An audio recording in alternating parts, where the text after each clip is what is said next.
কল্পনা তো আমার এবং আমার দলের সুস্পষ্ট। ম্যাডাম খালেদা জিয়া প্রধানমন্ত্রী হয়ে প্রথম নারীদের জন্য ক্লাস 8 পর্যন্ত বিনা বেতনে পড়াশোনার ব্যবস্থা করেছেন, পরে এসএসসি পর্যন্ত এবং তারপরে ইন্টারমিডিয়েট পর্যন্ত নারীদেরকে অধিকার আদায়ের মূল দলই তো বিএনপি।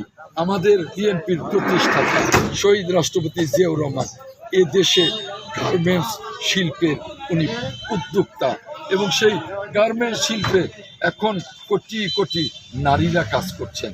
কাজেই বিএনপি চায় নারীরা তাদের অধিকার ভোগ করুক, নারীরা তাদের উপার্জনে তাদের স্বাধীনভাবে সংসার চালাক, নারীরা পুরুষের পাশাপাশি এই জাতি গঠনে, এই সংসারে, সমাজে সমানভাবে তারা তাদের কন্ট্রিবিউট করুক। সেজন্যে বিএনপি নারী সমাজের পাশে আছে।